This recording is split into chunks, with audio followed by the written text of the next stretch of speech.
All right, my friend. You guys see how this thing picks up? Should I go? I'm going on LinkedIn to see if I can see it. I know I actually do it from my phone, and it usually picks up within a minute or so. So give me a second. It basically gives me like a waiting for broadcast signal, and then I'll let you know when I see it.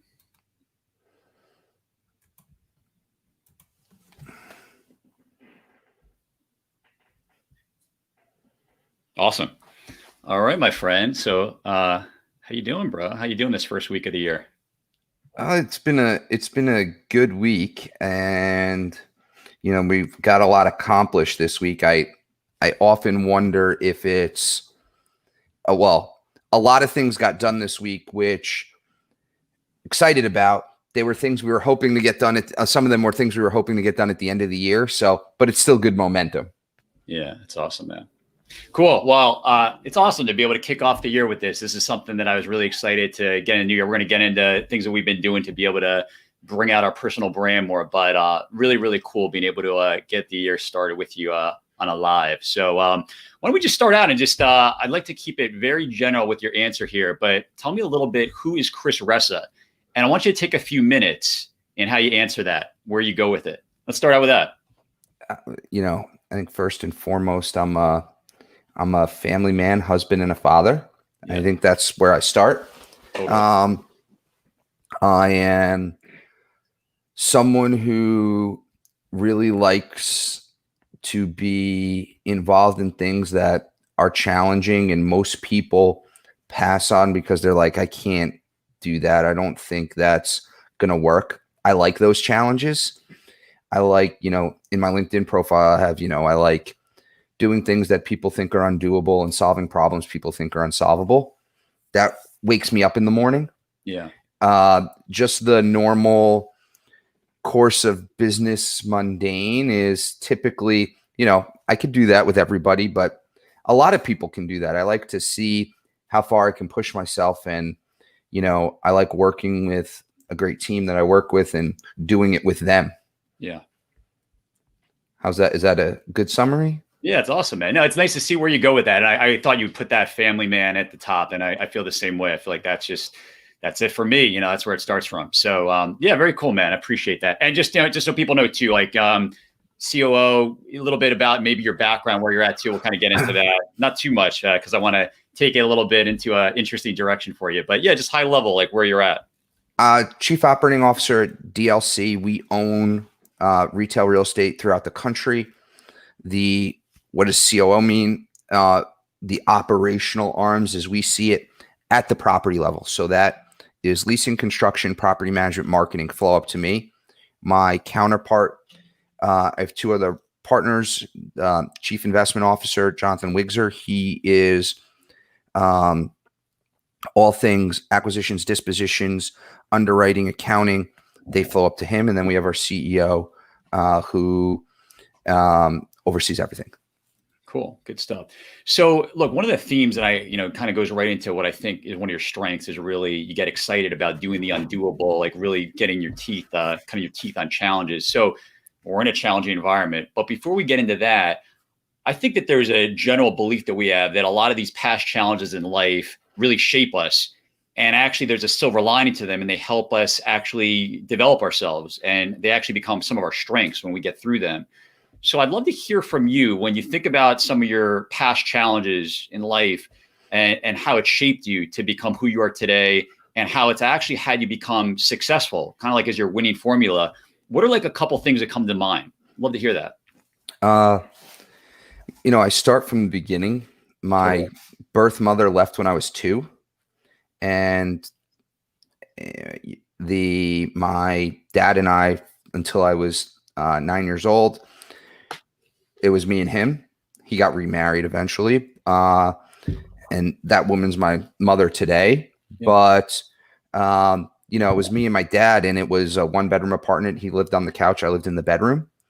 And so and we had no money. My dad was he was struggling to make ends meet. He was a garbage man. And I think so from a young age, I grew with, I grew a high tolerance for stress. Would you say you were able to be tough, or what do you think? What was that way of being that you were able to take on to get through that type of situation? Yeah, I mean, I didn't get emotional. I wasn't overly emotional about it. You know, even when I was young, that was just the way things are, and it is what it is. And I think what happened though, I think after that, that shaped me probably even more than that, was how my dad responded to that, Mm. which was he wanted nothing but the best for me. So he was a serious, serious driver. My dad's parenting when I was a young boy, I don't think would be seen as acceptable today in some regards. Well, I Uh, heard it in the past that he was kind of like somewhat of a drill sergeant, really yeah, pushing. It sounds like. yeah, I mean, Yeah. he was, you know, it was you better get straight A's in school Right. or there was a price to pay. Yeah. It was, you know, in sports, you know, we moved to Northwestern New Jersey when I was 2. We were in the Bronx, New York, and he wanted to keep me off the streets. So he got me involved in sports. And so I ended up falling in love with sports. But I wrestled, played baseball and football when I was young. And it was like, you're not striking out. You're winning every match and you're scoring the most touchdowns or we have problems. Yeah. And by the way, you're getting straight A's or we have problems. And it was real serious. You know, I've been grounded for lack of execution in sports. I've been grounded for lack of execution in schoolroom. So, and grounded for serious amounts of time, and it was not taken lightly. So you better execute. And you can go a lot of different ways with that. And I took that like, you know what, I'm going to show him and I'm going to do even better than he thinks. Yeah. Some people don't handle that well. I, as a young kid, was like, this guy, you know what? I'm going to show him I'm better than that. But I mean, it was a lot of like, coming home from a 10 o'clock, lost a wrestling match, coming home at 10 o'clock at night and falling asleep and looking at me like, you don't get to sleep when you wrestle like that. Wake up. You're my navigator right now. So it was a intense upbringing.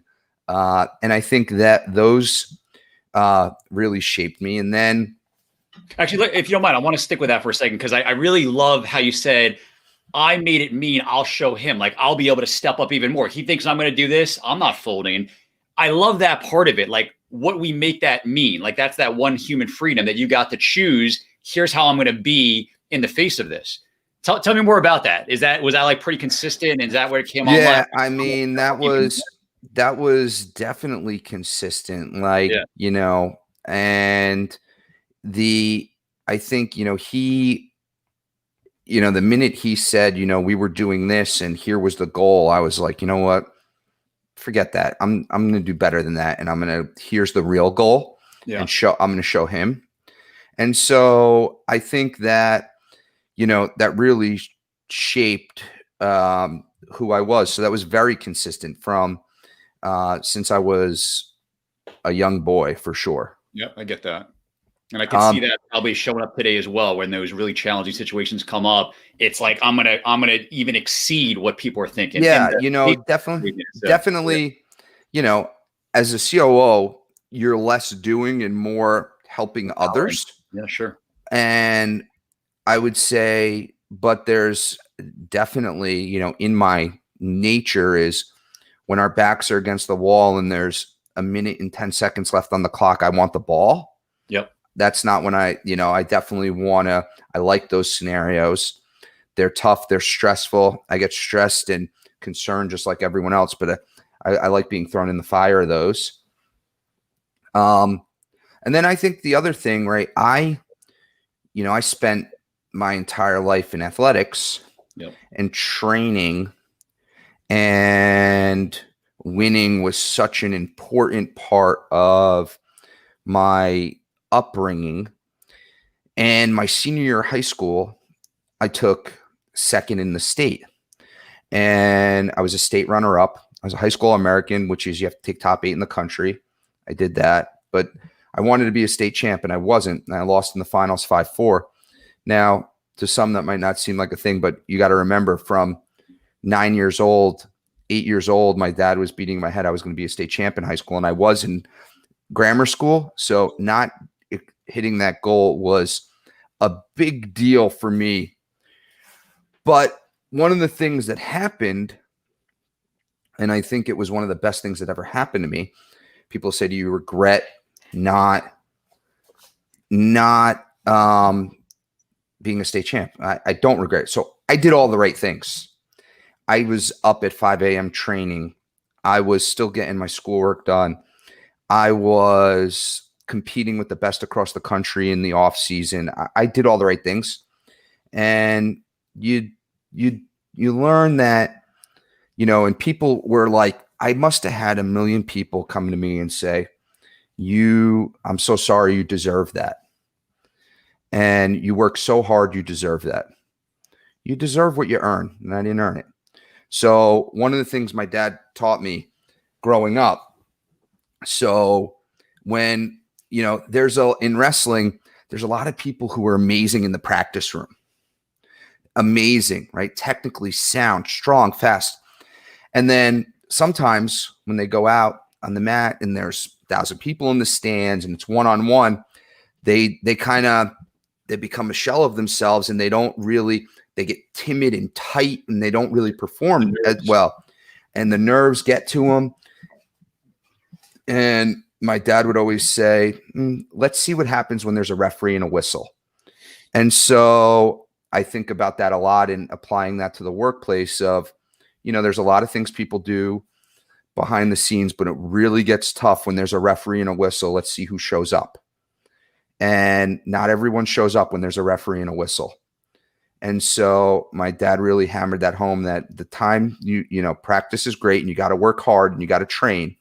You got to do all the things behind the scenes when no one's watching, but you better be mentally ready when there's a referee and a whistle to show up. And so that day I thought I was ready with a referee and a whistle, and I didn't earn it. So you deserve what you earn. And I didn't earn it that day. But what that did, there is, for college, we see this all the time in all sports, going from high school to college, there's the major shift, and there's some complacency, and people get burnt and they're tired and they have fun in college and they're away from home. And some of the kids that are really, really good at sports, they don't reach their potential. Well, what that happened to me was I had a chip on my shoulder because this huge goal that I had in high school, I didn't accomplish, but now I had this other opportunity where I could compete in college, and I could, I had another shot. And so what I did with that is I trained like a madman, and I didn't reach all my goals in college, but I think I achieved pretty good success in my college career. I had over 80 wins, and I was, competing on a national level and, doing all over the country with the best kids in the country and winning matches, beating ranked guys, and I wasn't supposed to beat, and really was able, and I learned so much from being in that environment with high level athletes and coaches, and the mental preparedness and the technical and the strategy behind things. And I don't know, and that had very much shaped me for the workplace. And I don't know that if I would have had that, if I don't know if I would have had that if I won that match. Yeah. When my senior high school.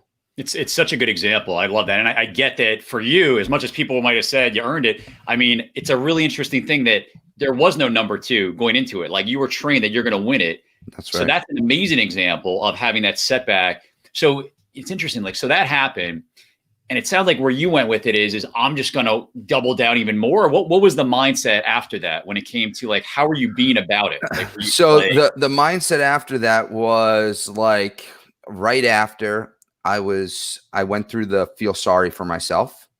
Devastated, like really just like, devastated, tears, emotions. I blew it. Yep. It was the first time that my dad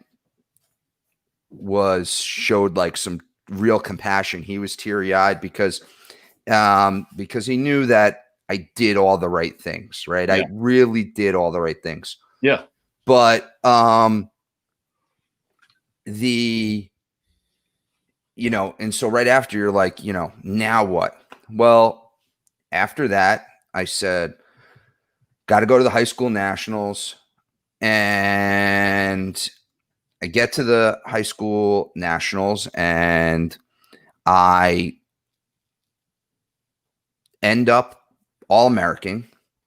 And so, it was like you had to be, I think at the time, you had to take top 4 in the state of New Jersey. Every state was different. You take the top 4 in the state of New Jersey to qualify. So I qualified. I get to the high school national. I'm like, all right. And there's a debate that not everyone goes to the high school nationals. There's a debate. Should I go? Should I not go? And I was like, you got to get back up on the horse after feeling sorry for myself. And what it did was I had some colleges looking at me, but being a high school American and, there was a ton of coaches there, Division I coaches, it opened the door for me, that tournament. And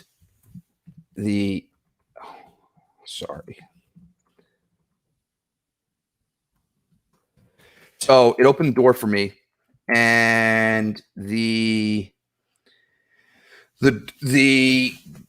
opportunities came. I had a lot of opportunities to go wrestle and compete in college and get some scholarship money, and we didn't have money to really, I was either taking student loans or not going to college. So I got some scholarship money.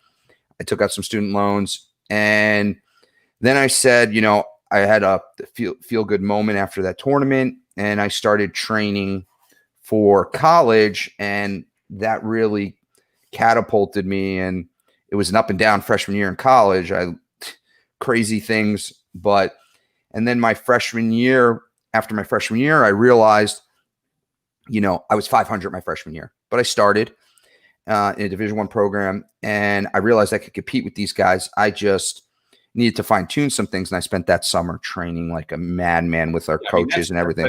Just for reference, everybody, at the college level is a pretty freaking high level to be competing at. So it's pretty incredible, to really stepping up, because you got to have the talent, but you also have to work your ass off. It's like yeah. So, and I was definitely more of the gritty, work hard, less talented.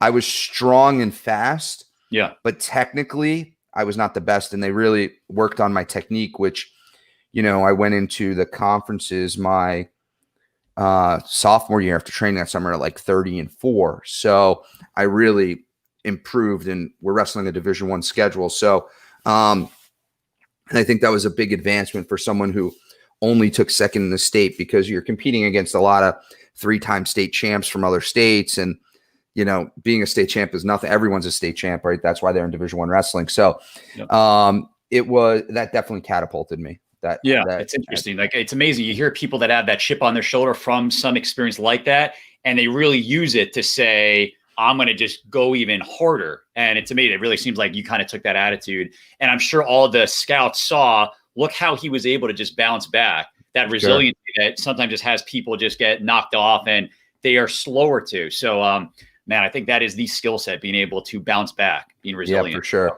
it's awesome, man. Let's take it a little bit to, what we're dealing with now over the last year and how it's shown up. But we're now going in almost a year of this pandemic. And it's certainly forced a lot of us to take that same approach of, how are we just going to step up? How do we be resilient with some major challenges at home and in work? So I'd love to hear from you too. Maybe what's been one of the big challenges for you over the last year? And then maybe you could share a little bit about how you stepped up and it's had you be even more successful, and you've really grown even more as a person. I know there's a lot in that, but I'd love to hear a little bit what shows up for you. So I think there was a million challenges from the first one, working from home, right? Yeah. Working to set up a team from home, right? We've got 120 employees. Most of our employees didn't have a laptop. So getting everyone working from home and getting them set up, that was a whole big challenge. Wow. Sure. And then we had to, setting up the infrastructure to work from home. Then we have the whole, from a real estate perspective, the rent collection piece that we had to work through and all the tenant modifications. We had things we had to do with our lenders, and we had to keep new business moving. And we did things like we put together a business innovation committee in March, in which this group was to come up with ideas on increasing revenue, reducing expenses, and improving efficiencies. And they came up with a million ideas. The team did a fantastic job. We've implemented a bunch of them, and the whole team was able to participate in that if they wanted to. And it was a great thing. We really that idea. What's that? Did you come up with that idea of a business innovation committee, or how'd that get formed? Yeah, I brought it up to some people on the executive management team, and we decided to do that. And it really, the team really did a great job in running with it. And we, from small things that people were a part of, like we realized that everyone had a fax number, and we were paying thousands of dollars a year for multiple fax numbers. So that was an easy expense to cut. To big things like growing new lines of business, and we have a general contracting business that we've always done some GC work that we've really grown, and we're really focused on redeveloping our existing assets and coming up with plans, and team helped come up with plans to working on a mentorship program internally, and that's formalized to a lot of ideas that they had that were really amazing that we're implementing. And then for me personally, one of the things that I've, learned is it's always good to improve on some of your weaknesses, but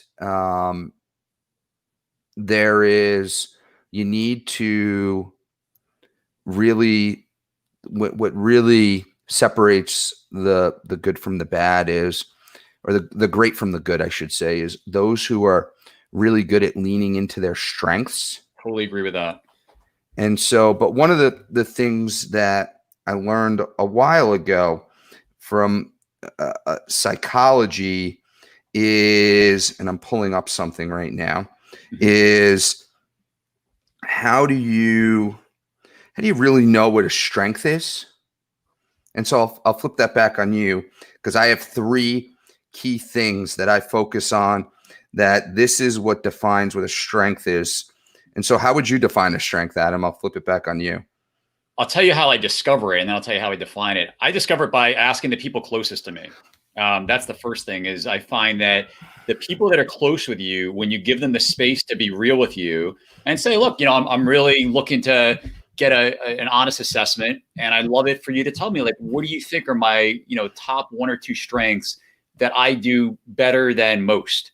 So that's the first thing that I would do to get to it. I wouldn't just trust my own opinion, even though I think we both have a good degree of self-awareness. But I think I would first ask my wife, my supervisors, colleagues, people that report to me, clients. I would really get like a cross section of the people in my life, close friends.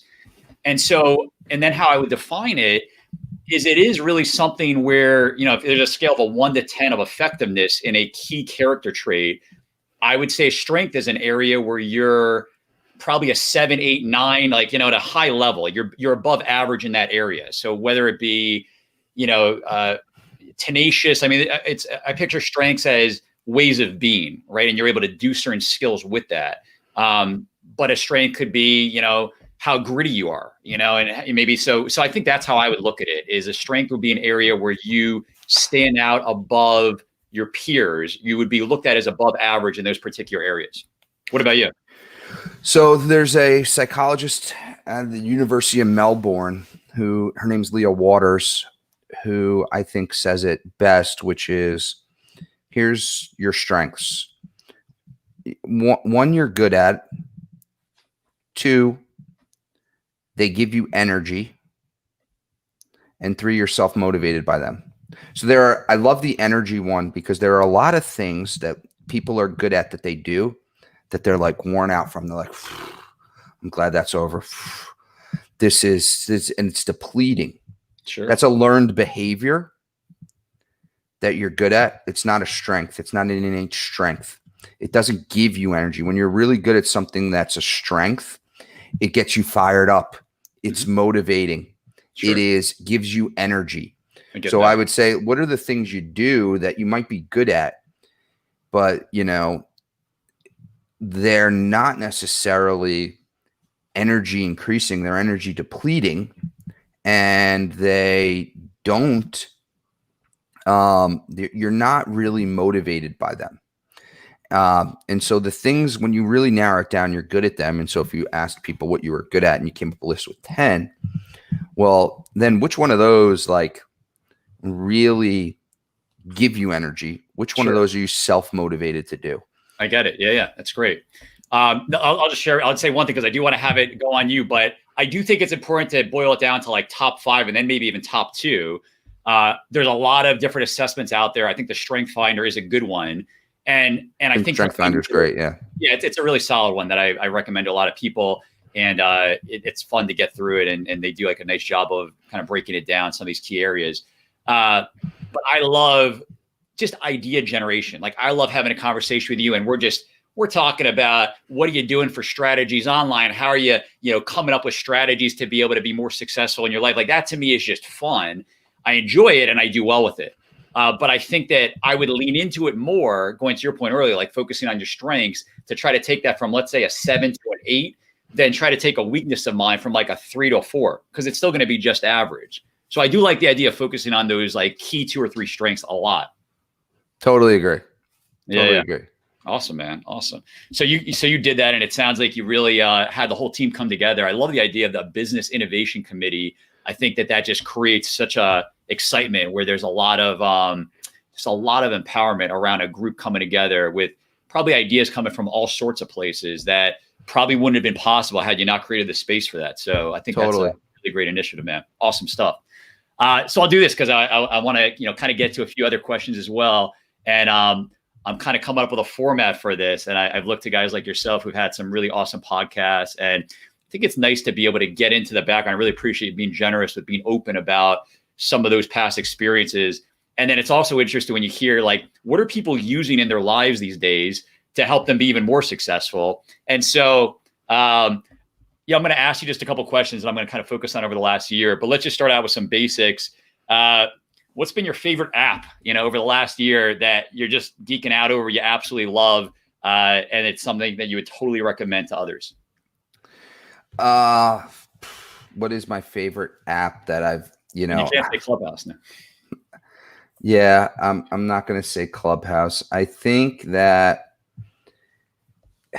I have no real like game-changing apps. What I would say, I think, are more personal. I geek out over Ring.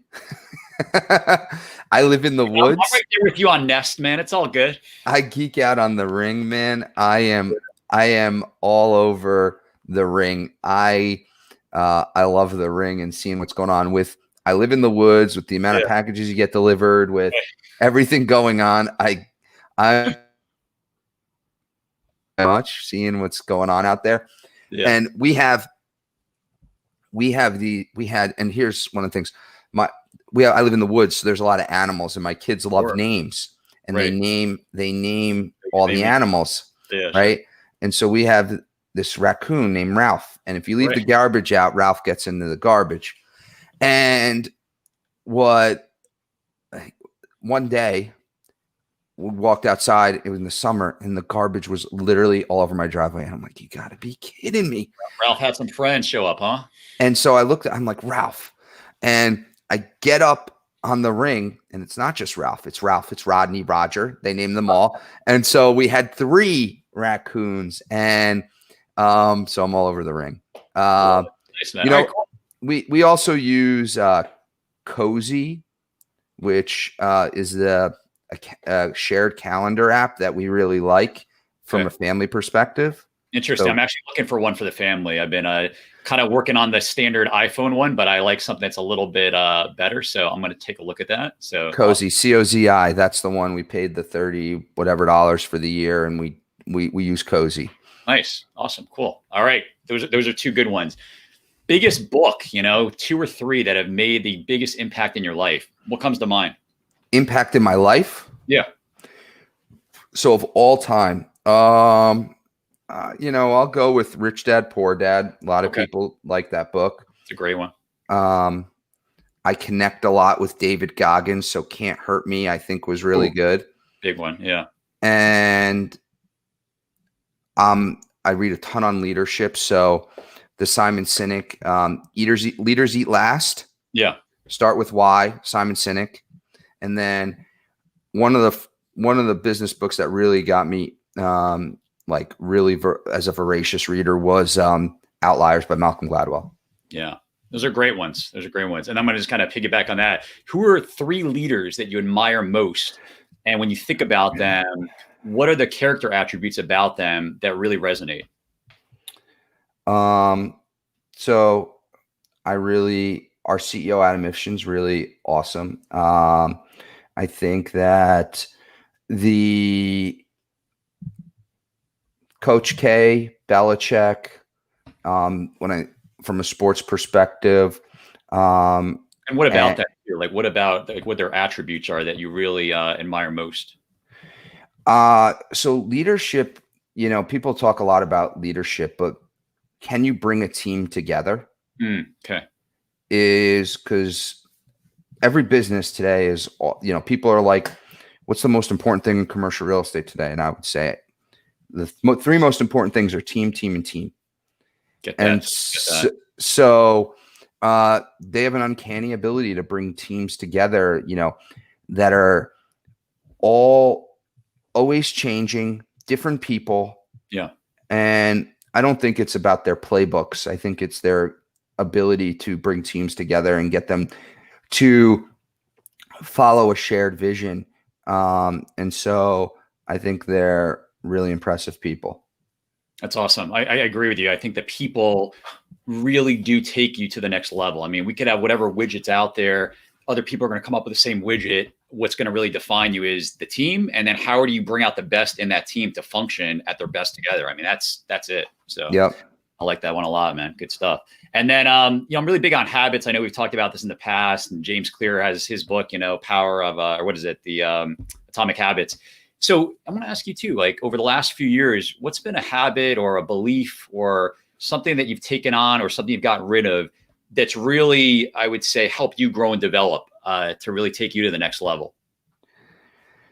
A bunch of things. So one, I'm really good about, I calendar everything. Got it. So there's some minuses to that. It enables me to be proactive because on my calendar is the things, but there's some negatives, right? If you call me, it is hard to get a hold of me because I'm in a planned meeting or a planned scheduled event. Typically I'm working on creating some free time in my calendar, but do you block that at all yet or no? So that's I just started this week because it was a goal for 2020 to block off time. I'd like to take that off.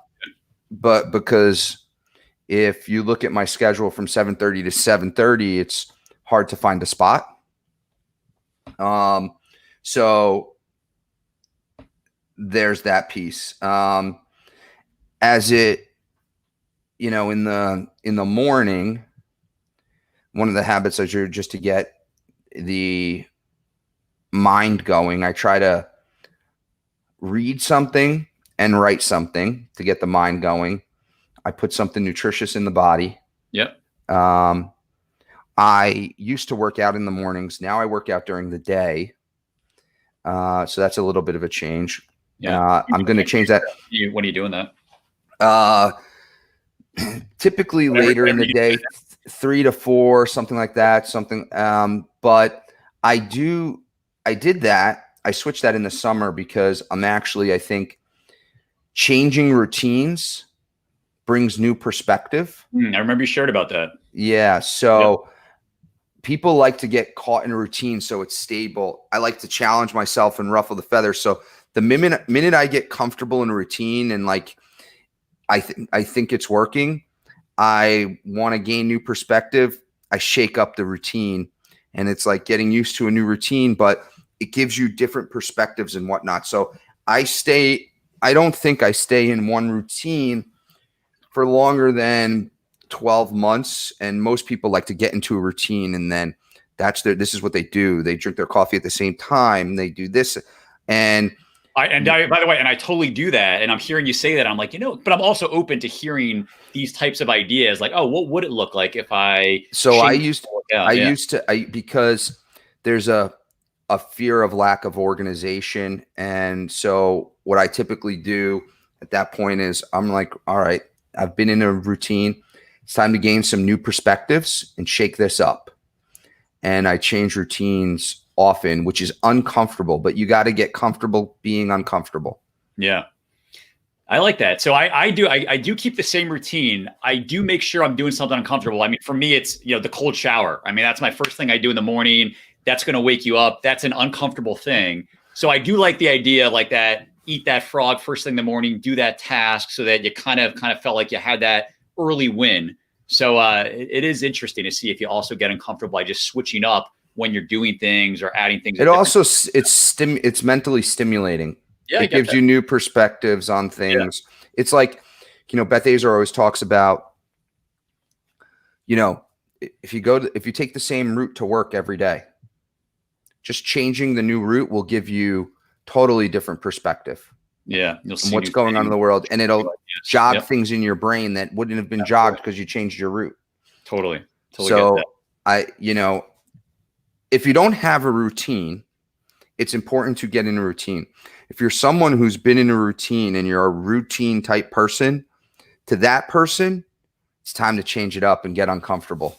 Nice. I like it. All right. And you're jumping right to my next question. Your morning routine, you shared a little bit about it. You want to write something. Tell me a little bit about some more of the highlights of your morning routine these days. I'm huge on morning routine, as you might know, but I think that really gets your day started at your best self. But what are some of the things in your morning routine? Let's say the mornings for me, I'll call it pre 7:30. Sure. Because I start like calls at like 7:30. So okay. I write something, and it could be it could be something personal, like my ideas and thoughts. Mm-hmm. It could be catching up on an email. So I write something because I think writing gets your mind. You have to think. I read something. So I'm a pretty voracious reader. In the morning is not the best time. I've transitioned to a ton of Audible books. So when I say I'm a voracious reader, I'm definitely on Audible a ton. However, in the morning, I try to read something on a physical book or thing that I'm actually reading it. And I probably only spend 15 minutes on that, because then I go into like reading all news articles and things like that on social media and on my phone. I spend some time with my kids because they're up at the crack of dawn. So I spend some time with my kids. I try to eat something healthy. Yeah. Get a glass of water with lemon. No intermittent fasting for you? No. And then I used to work out. Right now I'm not. I'll probably go back to that. Yeah. And change up my routine again. So that's the story. Awesome, man. Very cool, dude. This has been really a real pleasure. I really like just your overall vibe since I first met you, and I just think you really do get into a lot of cool things, and I really enjoy this conversation a lot. So thanks. Awesome. For the time today. You. I'm sure I'll be talking to you soon enough. Yeah, man. Enjoy the rest of your day, buddy. Awesome. You too, man. All right. Take care. I'll talk to you. Bye-bye.